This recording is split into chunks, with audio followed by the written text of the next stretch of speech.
السلام علیکم ورحمۃ اللہ وبرکاتہ۔ بسم اللہ الحمد للہ والصلاة والسلام علی رسول اللہ ومن تبعہ ووالاه وبعد۔ اعوذ باللہ السمیع العلیم من الشیطان الرجیم، بسم اللہ الرحمن الرحیم۔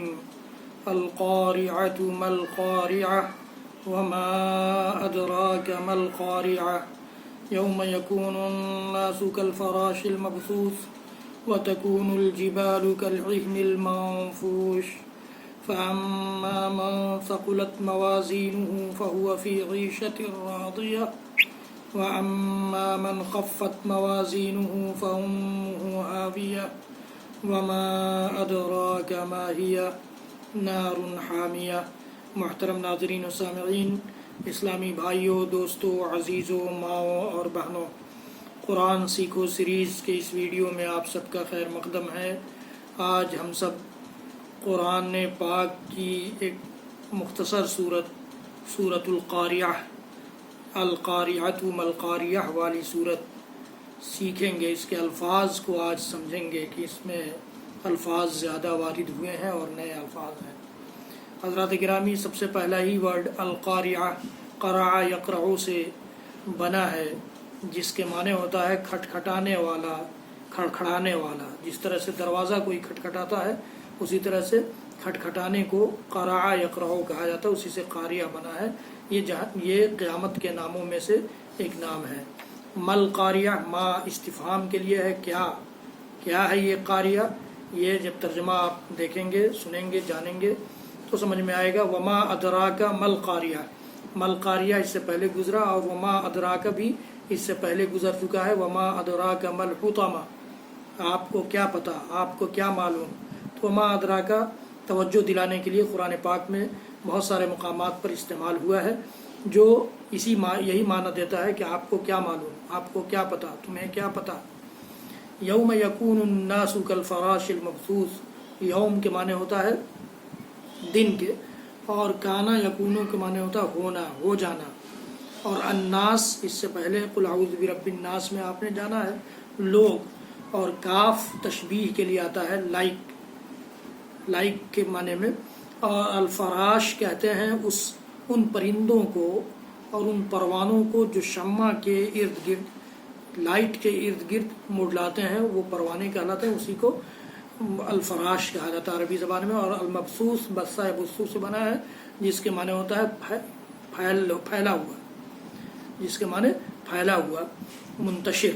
اور وَتَكُونُ الْجِبَالُ كَالْعِهْنِ الْمَنْفُوشِ، اور تکونو اسی یکونو کا دوسرا صیغہ ہے، اور الجبال کے معنی پہاڑ ہوتا ہے، اور العہن کہتے ہیں رنگین روئی کو، جو مختلف رنگوں میں رنگ دیا جائے، روئی یا اون، جس سے ہم یہ جاڑے میں یا سردی کے موسم کے لیے کپڑا تیار کرتے ہیں، وول جس کو بولتے ہیں انگریزی میں، تو وہ رنگین روئی یا رنگین وول کو یہ العہن کہا جاتا ہے، اور المنفوش کہا جاتا ہے اسی کو دھن دیا جائے۔ جیسے آپ دیکھتے ہیں کہ روئی دھننے والا روئی کو دھن دیتا ہے، تو وہ دھنی ہوئی روئی یا دھنے ہوئے اون کے لیے استعمال ہوتا ہے منفوش۔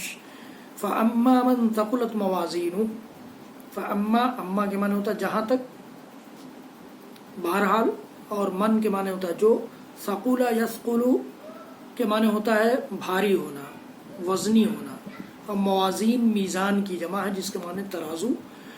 فَهُوَ فِي عِيشَةٍ رَاضِيَةٍ، ہوا وہ، اور عیشہ کے معنی زندگی، اور راضیہ کے معنی پسندیدہ۔ وَأَمَّا مَنْ خَفَّتْ مَوَازِينُهُ، خف یا خفو کے معنی ہوتا ہے ہلکا ہونا، موازین پھر وہی آیا میزان کی جمع ترازو کے معنی میں۔ فَأُمُّهُ هَاوِيَةٌ، کے معنی تو یوں عربی زبان میں ماں کے ہوتے ہیں، لیکن یہاں کے معنی اصل کے یا ٹھکانے کے، جائے پناہ کے، چونکہ ماں بھی جائے پناہ ہے، ماں بھی اصل ہے، اسی طرح سے یہاں اصل کے معنی میں استعمال ہوا ہے، جائے پناہ کے معنی میں استعمال ہوا ہے۔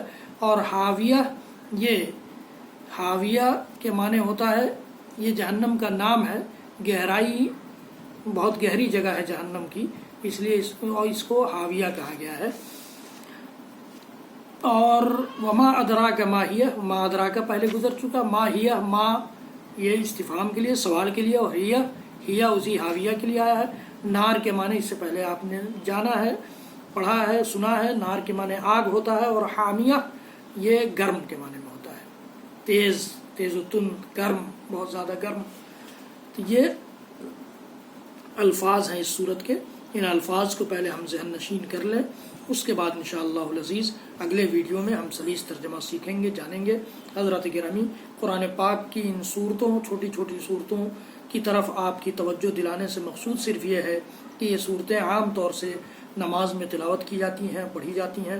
جب ان صورتوں کے معنی ہم سیکھ لیں گے، ان صورتوں کو سمجھنے والے ہو جائیں گے، تو نماز میں جو ہمارا ذہن، ہمارا دھیان، ہماری توجہ ادھر ادھر جاتی ہے، اس سے ہم بچ پائیں گے۔ اللہ رب العالمین ہم سب کو کہنے سننے سے زیادہ عمل کی توفیق دے۔ حضرات گرامی، میرے اس ویڈیو کو زیادہ سے زیادہ لوگوں تک پہنچائیے، شیئر کیجیے، میرا چینل سبسکرائب کیجیے، بیل آئیکن ضرور دبائیے۔ وصلی اللہ تعالی علی نبینا محمد وعلی آلہ وصحبہ وسلم۔ سبحان ربک رب العزۃ عما یصفون وسلام علی المرسلین والحمد للہ رب العالمین، والسلام علیکم ورحمۃ اللہ وبرکاتہ۔